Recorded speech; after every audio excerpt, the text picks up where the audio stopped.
Okay, so I don't know why I was thinking about this, but I was thinking about a discussion I had many years ago. And this was at a job I was working at.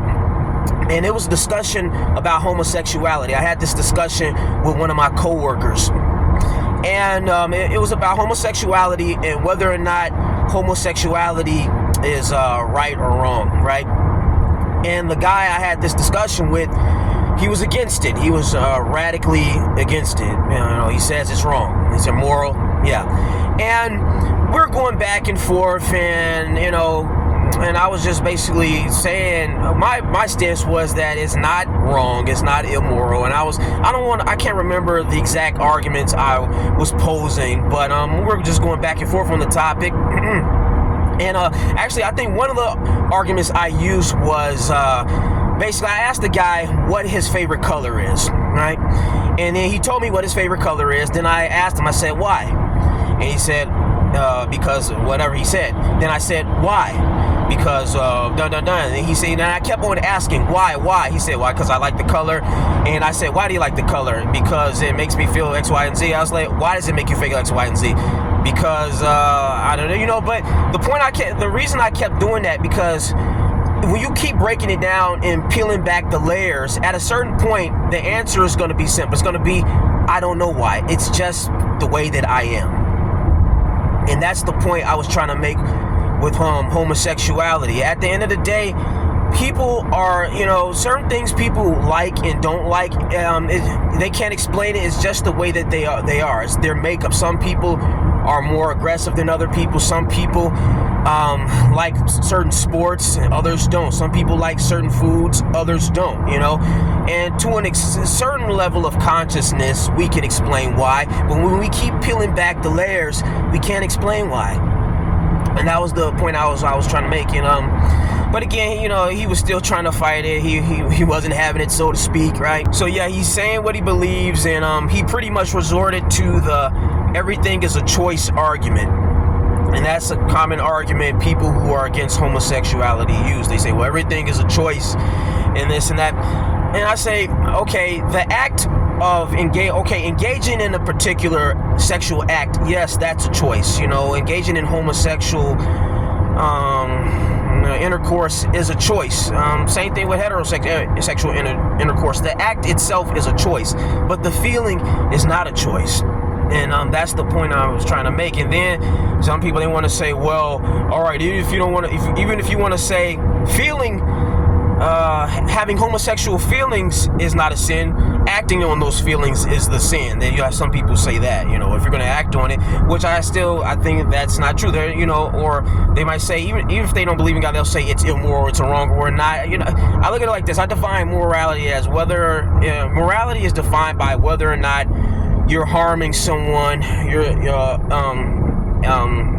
to get what you want, or something. I can't explain this right now, but it's not wrong or it's not immoral if two parties or multiple parties give consent. It's not immoral, Immorality, I feel like, is defined by whether or not a person is trying to get what they want at someone else's expense, right?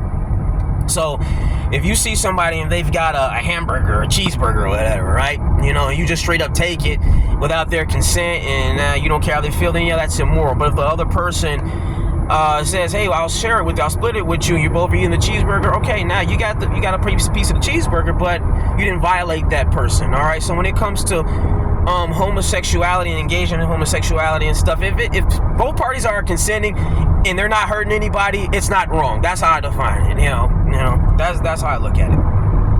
But so yeah, we're going back and forth, and this guy. So what this guy did next is he referenced the Bible. He referenced Christianity and stuff like that, which was interesting because this guy doesn't even believe in God. He's an atheist, And when he did that, I was finding it funny because I was thinking, you don't even believe in God, so why are you using God to rationalize or justify your argument or your stance against homosexuality? And it just had me thinking, people do this a lot in general. Like they'll they'll flip-flop and make arguments and use things that they don't really even believe in themselves to justify a certain position, and they'll flip-flop depending on the situation and what's convenient in that particular moment. Like a lot of people, they'll argue things that they don't even necessarily believe, but if it's convenient to say in that moment, they'll say it, or they'll use it or not.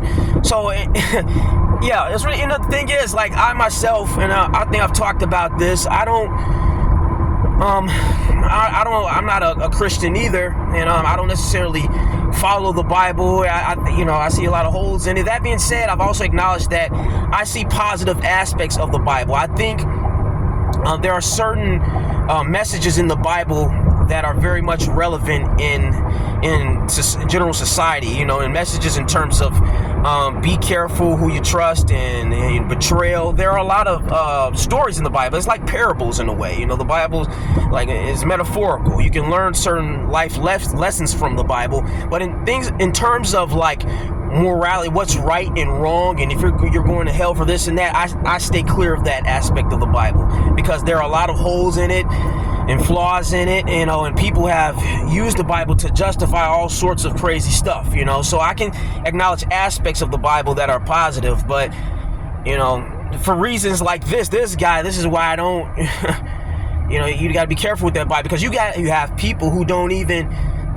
believe in God. They're straight up atheists who will persistently throw the Bible under the bus across the board. But now when it comes to something like homosexuality, something they'll go to the extent of using the Bible to justify their lives. It's so ridiculous, man. So I just found it I don't know why I just randomly thought about that, and because I see it a lot, just in general, people, even if it doesn't entail like using the Bible or something, people will just say anything they want to say depending on the situation and what they want and how convenient it is to say it. And then they'll get into another situation and they'll totally contradict whatever it is they said previously, depending on what it is they want. And so that's one of them. So yeah, and obviously that's my stance on homosexuality as well. I don't think it's immoral or sin, whatever the heck Muslims want to say or Christians want to say.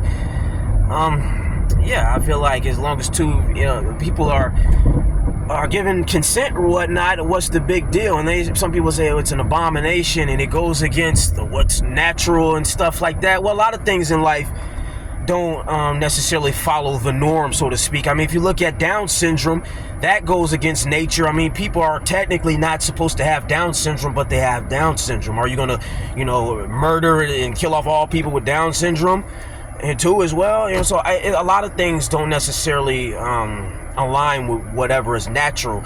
And sometimes that's a good thing. A lot of times, sometimes what's natural is not what's moral, what's right. People, there are all sorts of odd desires people in general have in this world. And just because that's your natural inclination or desire doesn't mean it's right.